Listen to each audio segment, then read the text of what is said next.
Hey guys, it's Julesy. By the time this video is up, it might already be my birthday. But hey, we are finally getting into Aries season and maybe things will start looking up. I just got vaccinated this week and girl, it has really taken me out. I wasn't ready to be this tired trying to work through it because I wanted to continue the conversation that I started having in the industry of shaming video. It seemed to really resonate with a lot of folks, and wow, the comments are something else on that video. And one of the most consistent topics that comes up in comments that are largely in disagreement with me about this idea of a high value man or woman. I'm assuming that most of these comments who are admonishing Black women for desiring a high value male partner, but not according to whomever standards, holding or being high value themselves. Now, what's fascinating to me is in 2019, I tripped over myself and upset the Black feminine hypergamy movement that exists here on YouTube. I had not heard of it prior to the fall of 2019, and I somehow caused some sort of tizzy. But when I became aware of them, I realized that they use this term as well, this idea of a high value man or woman. So now I'm prone to say that I don't necessarily agree with any internet movement that has coddled the term of high value. Before you get all riled up in the comments and turn them into something else, allow me to explain myself because this definitely connects to what I discussed about the stigmatizing shame that Black women experience. First, there is no proper class analysis of the modern day Black in the United States of America society or community. We don't have the ability to clearly delineate between socioeconomic classes for Black Americans, not academically nor colloquially. So when we're using economic descriptors to describe a class of Black people, what are we really saying? What are we trying to get at? And how are we defining that class? Like what ideals, what pinpoints are we using to curate what we define as any particular class of Black people? And what are we suggesting when we do throw these terms around? Dr. Maxine Lead Craigs, who I also quoted in my Industry of Shaming Black Women video, theorizes that Black women are often used as symbols of how we define a Black middle class. And no, these are not necessarily positive symbols. What Dr. Craig suggests is how Black women are used as a threshold for whatever economic class is often to our own detriment and part of this ongoing stigmatizing shame and constant misrecognition that we regularly endure. Dr. Craig actually posits that throughout Black history, Black leaders attempting to re-articulate the meaning of Black in American society have time after time used the Black woman as symbolic material. It's not to say that this is something that Black men simply do to Black women, but we as Black women actively participate in this process. And there really are so many Black women intellectuals whose work in social theory connects back to the points that Dr. Craig makes. Dr. Patricia Hill Collins and her theory about controlling images and the matrix of domain, something that I love to quote, the 4 domains of power. She makes this argument that the structural domain of power in the matrix of domination organizes oppression in society, and that via the interlocking 4 domains of power, social institutions continually reproduce the subordination of Black women. Then we have Hortense Spiller's take on the white supremacy and misogynoir of the Moynihan Report and how that has become a part of American grammar, language that we as Black people, Black women, Black queer and trans folk, how we use the same language that is oppressive towards us. And I'm not going to get too theoretical with it, but these are both texts that we have explored in the, you got it, the book club. So come on over and join there. But to get back to this, let's look at just the label before we even get to high value of middle class and how we can literally, we use that term both as a descriptor, as a way to slander and call out people, as a pejorative. Middle class, similar to what we see being done with this term of high value. It's not simply just trying to denote one's economic status. What we do when we're using terms like middle class or high value, we're not just trying to define someone's economic status. We are actually trying to fill in the gaps of what is socioeconomic definitions, and these gaps that exist because we lack a proper class analysis. So what we're left with is that each of us has an anecdotal definition of how we would define, like, let's just focus on middle class for right now, right? How we would define who gets to be middle class. And oftentimes that definition has very loose boundaries and is therefore fluid based on how we're deciding to use the term middle class. Are we talking about our own upbringing? Are we trying to say that somebody is different from us or disparate from us or less than or greater than, or, what point are we trying to make is often how that definition fluctuates. Like I saw today on Twitter, somebody using the term of middle class as a way to call out activism or activists that exist really in the same kind of sphere of influence that they exist within, but saying that because they graduated from college that they are middle class and therefore very disparately like ooh, you bougie middle class people who are so different from me because I'm the actual poor Black person. And it's like, oh, do you know what you're doing here? Do you know?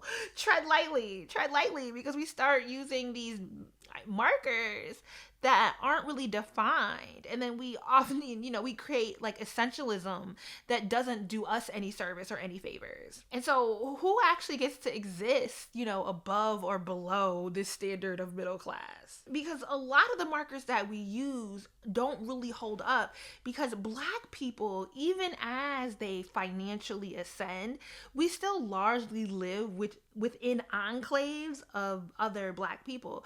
We keep very close proximity to our lower income or hood neighborhoods, mostly because we also keep in touch with our other family members, and our networks, our spheres of influence tend to cross over and move around and have fluidity across economic lines. We also, because of like systematic racism, public policy, housing laws, housing costs, right? So it is much more common, regardless of economic status, for Black people to still live in predominantly Black neighborhoods or keep close proximity and close connection to those Black neighborhoods. Dr. Craig actually points out how symbols have an exaggerated importance as wealth markers, and that's only been heightened in the age of social media. And then how do we conflate these exaggerated symbols, like material symbols of wealth? How do we conflate that when talking about who we desire to date? Middle class and bourgeois and now high value have become signposts that allow individuals to place themselves along a spectrum where white, middle class, effeminate, conventional, feminine sit on one side, and poor, masculine, fearless sit on the other. And we can absolutely see how something like that has been wielded against Black women and their presentation. We have so many conversations about like what it means for Black women to show out in their bonnets, or so much commentary that we can pick out from across history, from across the spectrum of social media, that really seeks to chastise Black women about their behavior, their sexuality, and their appearance, and what we believe it should be. And a lot of that becomes the focal or the center point of our class discussions and how we tend to define class. Even with this argument about who gets to be high value, that it has now become about how dare Black women desire a high value man because you are and therefore you can't define yourself as high value at all. And I mean, like, I don't necessarily agree with this idea of curating relationships as simply transactional experiences on either end of the spectrum. But again, we really have a definition of high value that's centered on us telling Black women what they is and what they is not. And then we are rarely ever actually talking about the actual socioeconomics that would go into plausibly defining what would make somebody, high value, or even what would actually make somebody middle class. And instead, what we do rely on is a standard of presentation. And I'm talking about presentation and like how visibly can we show wealth? How visibly can we show, that again, someone can get on the internet and dole out advice because they have a pair of Gucci eyewear frames and wear a suit? And suddenly, regardless of their actual economic status, regardless of their actual investments, what their fiduciary history looks like, we have people positioning themselves as high value because they can present as a certain way. On the flip side, we have women who, because of clear skin, because they can do their makeup their certain way, they can lay their wigs a certain way. And I'm not talking about this as if I don't participate in any of this sort of standards of presentation, because really this is a call out on all of us. We all, it's a way of life, right? We all participate in feeding into a certain standard of presentation.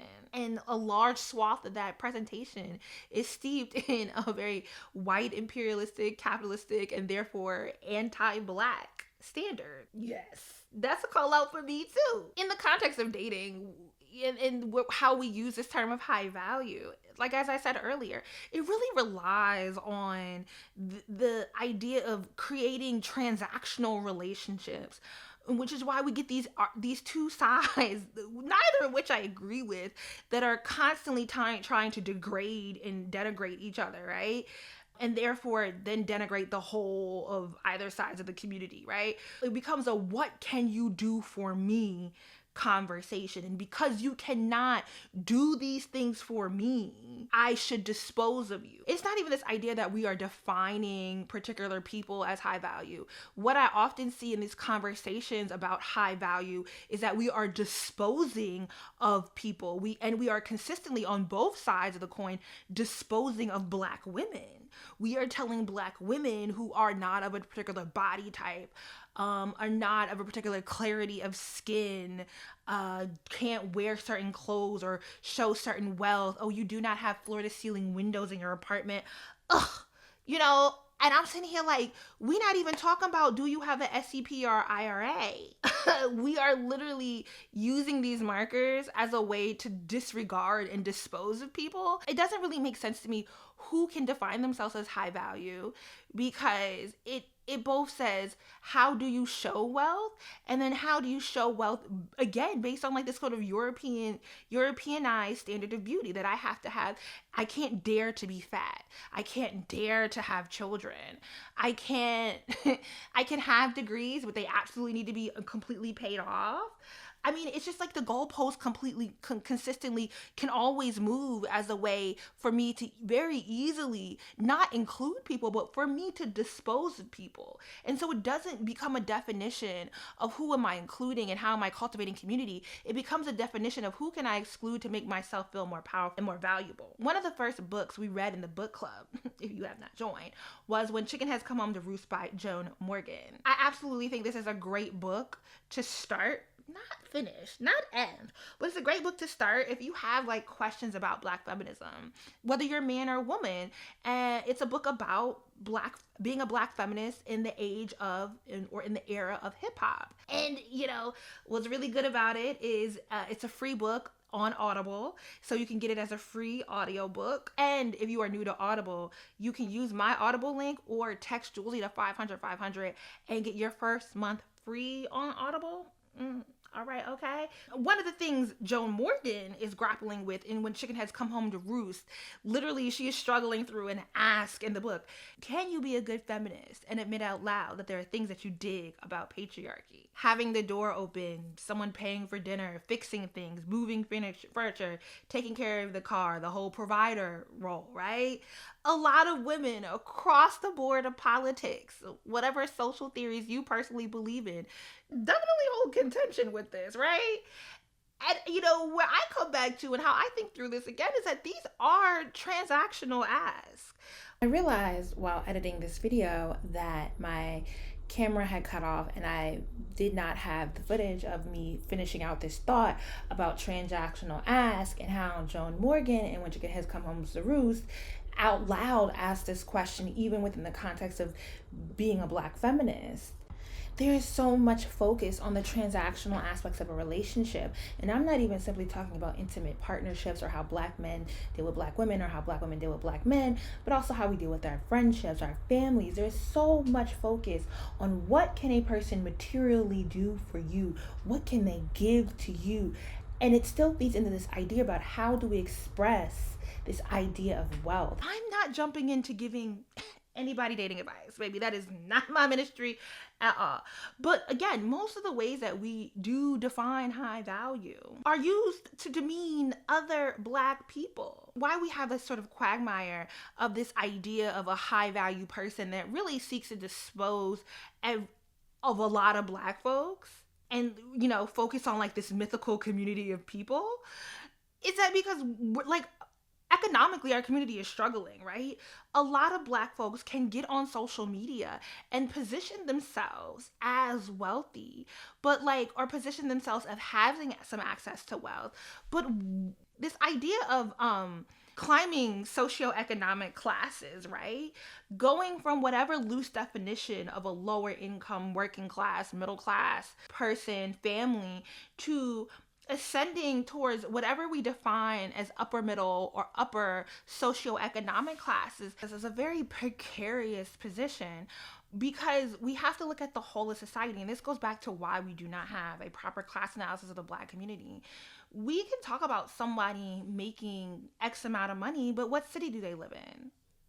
Do they own a home or do they rent? And does owning a home really make somebody more high value than a person who can rent or who chooses to rent? Then what does healthcare look like? And you know, I love to say we are all one medical emergency away from poverty, because people get on here every day and flash their, you know, we see it with a lot of young YouTubers, a lot of people that become social media influencers who don't have the same sort of social nets that come in with having a corporate job or being given a W-2 at the end of every year. And so how do you pay your taxes? How are you paying your taxes?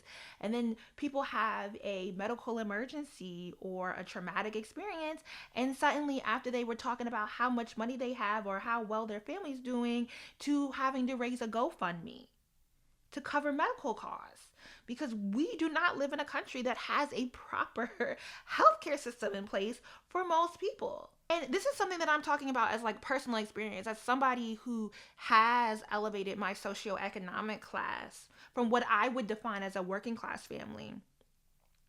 I don't even know how to define my current economic status, because my question is, am I really doing well for myself if I can't stop working?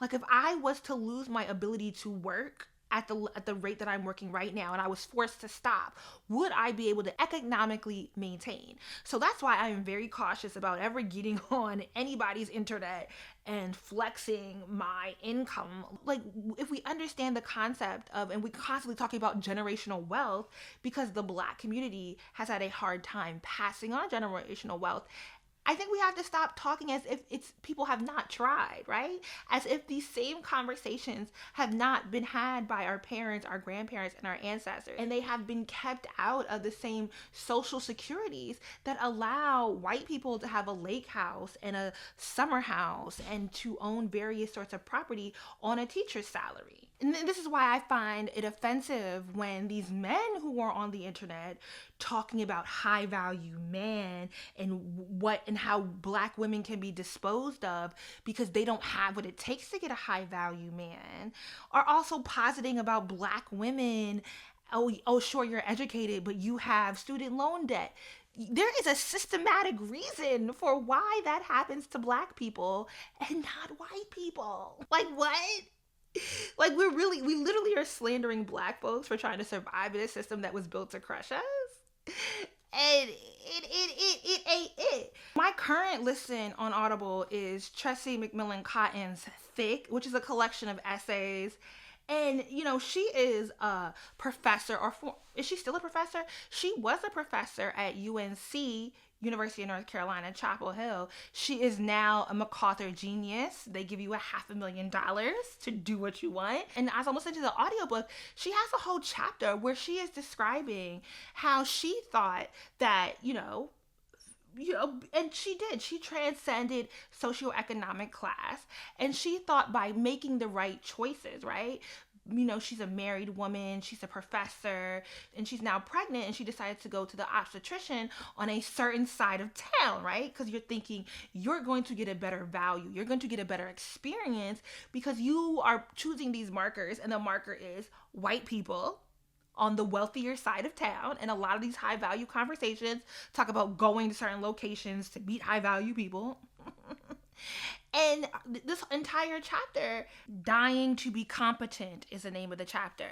She's talking about how the system literally, like, this is a theory that Dr. Patricia Hill Collins talks about with the domains of power, will constantly replicate in order to create an oppressive society, right? And that we participate in this replication, right? Like, we do it when we create community with each other. We do it when we create organizations. We're not aware of it. We recreate these same structures.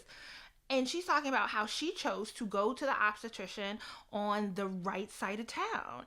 And she started bleeding when she was at work. She calls her husband. She goes to her obstetrician on the right side of town. She sits in the office. And I've had this own experience at the OBGYN, sitting and waiting. And she's literally bleeding as a woman who is 4 months pregnant, and waits. And when she says something to the nurse, they're more worried about the bloody chin that she's left behind. And then the doctor says, oh, it's nothing to be worried about. Light spotting is normal. So they send her home. And then she continues to have pain, right? But when she calls back again, they were like, well, the pain's in your butt and it's not in your stomach. But how do you see her as competent? How do you see her as competent enough to take the urgency that she's telling you what she's experiencing? If you keep dismissing a Black woman's pain, and we have all had experience in the medical infrastructure, she finally goes to the ER, and then they finally do an ultrasound on her, and they tell her that she's been in labor. They deliver her daughter, and she holds her dead baby in her arms. The nurse comes in and says, if you had came in earlier, your child would still be alive. And so the system found a way to blame her for the early death of her pregnancy, even though, she thought she did all these things right because she had a certain economic access, because she was of a certain economic status. And no, these systems and structures will always find a way to level you out, So like when we're talking and we're trying to dispose of people based on how we define them within a socioeconomic status, and we don't really have a clear definition, what are we saying about ourselves? Like, how far above are any of us from facing the embarrassment of not being able to uphold the presentation of wealth on the internet? There are so many things that can happen. If a person is only able to make a high income based on their ability to work, and they face some sort of tragedy that stops them from working, was that person not truly high value? What are we really doing when we throw these terms around? And I really want to caution us all to not be people who rely on any sort of terminology that seeks to dispose of other folks as a way to value ourselves. I'm really just trying to remind us to be more thoughtful people. I would like to thank Audible for making this video possible. I really, though, pull up thick on audible.com/Julzy, or text Julzy to 500-500 if you don't already have Audible. If it's your first time using it, go ahead and use my links. You get your first audiobook free. They have audio originals, so many great selections. And in the age of the pandemic, hopefully we're coming out of the other side of this, but a lot of us are stressed, and sometimes seeing words on the page is like, ooh, double-eyed, cross-eyed. And these audiobooks really, really help me to keep up with my readings and help me to bring, some insightful content here. So get on it with me. Thanks again to Audible. Use my links down below if you're new to this, and hopefully the comments can stay pleasant. Nice.